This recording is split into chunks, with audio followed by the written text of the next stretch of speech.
Ẹ kú ojúmọ́ gbogbo ọmọ Yorùbá káàkiri gbogbo àgbáláyé ọ̀dẹ̀ ọ̀dàbí yọ̀yẹ̀ wa kò ní yẹ̀ ẹ́ lẹ̀. Orúkọ mi ni Lukman ọmọ Ayédáre bàbá ọgbọ́n ọmọ ọ̀dọ̀ àgbà. Ẹ jẹ́ ká kọ́ wa ní sáyẹ́ǹsì àwọn bàbá wa. Ọ̀wọ̀ tí mo fẹ́ kọ́ wa yìí à ń pè ní ọ̀wọ̀ má tàgbà mọ́lẹ̀. Ọ̀wọ̀ má tẹ àgbà mọ́lẹ̀.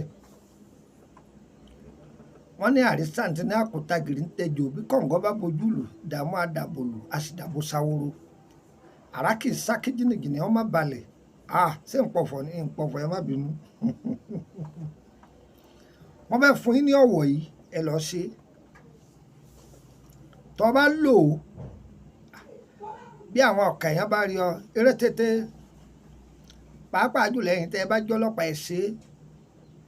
Wọn ò bí ọ̀daràn ra kó ọ̀daràn wọn ò bí dá kó rí ọ kó dúró gìnìgìnì ọ wà lára rẹ. Iṣẹ́ ìdá sí àwọn bàbá wa ni tó dájú pọ́nbélé. Ìbí wá kọ́sítọ́mà ẹ lọ ṣe fúnra yín ní sí ká tí ó pè fún yín. Ẹ lọ gbọ́ odidi ejò tó pé pérépéré.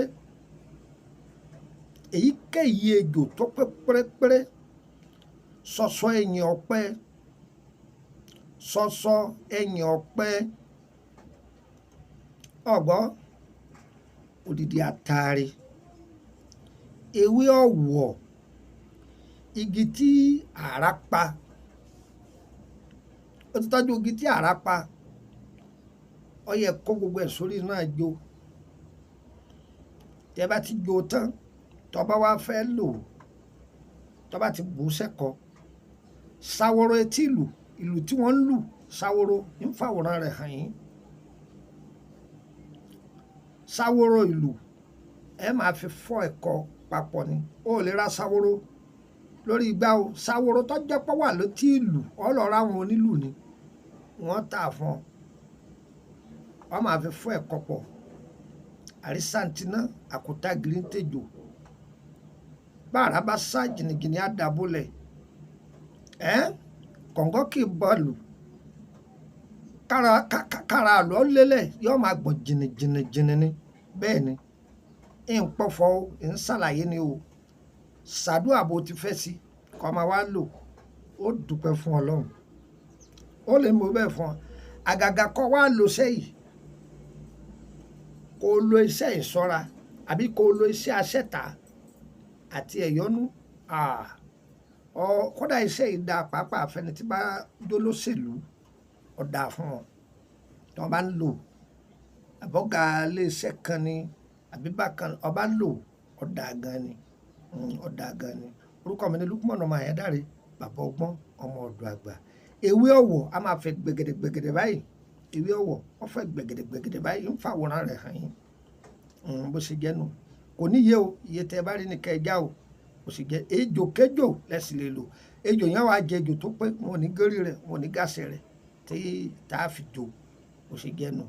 Bó rólúfà wọ́n lọ́mọ bí tó ti rólúfà bó sì ṣèbé ọ̀dà tí bọ́jẹ́ ọ̀sá bọ́jẹ́ àgbà fúfú kọ́dà ti jẹ́ ejò. Bó ṣe jẹ́ nìyẹn. Nọ́mbà wo lẹ lè fi darapọ̀ mọ́ lórí WhatsApp group +23480 3298 3298 +23480 3298 3298. Àwọn hotline mi àwọn ni mo ń fi lẹ̀ +23481 33 155 111 +23481 33 155 111. Àwọn hotline mi nìyẹn. Tẹ́ ẹ bá ti pè mí dàrẹ́tì tí ò lọ ẹ bá mi sọ̀rọ̀ lórí WhatsApp ẹ̀ má dá yín lóhùn. Pàápàá jùlọ ní 3298 3298 yẹn direct hotline làwọn yẹn. Ẹ yẹ jẹun fún yín lórí nọ́mbà orílẹ̀-èdè Benin +229 54 65 1928 +229 54 65 1928 gbàkásì +229 54 65 1929 +229 54 65 1929. Tó ẹ̀yin aláàánú wa Ọlọ́run ní padà lẹ́yìn yín. Èyí táwa ní òun làwa náà yìí. Ẹ̀yin tẹ́ ń bù wá ní nǹkan Ọlọ́run ní padà lẹ́yìn ẹ̀yin náà. Bẹ́yìn náà bá fún wa ní nǹkan àgbà o ṣùgbọ́n àtọrọ ṣùgbọ́n bẹ́ẹ̀ bá fún wa àgbà lọ́wọ́ yín o. Gbogbo ohun tá a fún yín a fi ṣá fún wa ká fi dí wàhálà wa kù ni. Ká máa mọ àǹfààní tí ń bẹ nínú ewé àtegbò. Àwọn èèyàn pọ̀ tí wọ́n ń júwe ewé fún wa tí wọ́n ń júwe ọ̀pọ̀lọpọ̀ oríṣiríṣi àjò. Èyí tó bá ìṣẹ̀dá yín mu òun ni kẹ́ ẹ máa lò. Mo ṣoògùn kọ̀jẹ́ sọ́bà ìṣẹ̀dá rẹ̀ mu wọ́n júwe bàbá kan bẹ lókè odò ṣùgbọ́n wọ́n ṣe fún mi kọ́ o ṣé ń gbà tí wọ́n ṣe fún ọ èèwọ̀ ṣẹ̀dá rẹ̀ sọ tẹ̀lé sọ jẹ́ èèwọ̀ sọ ṣẹ́gun tí ọ̀yẹ́ kó ṣe àwọn májẹ̀mú tí èyí jẹ́ kó oògùn ọjẹ́ nìyẹn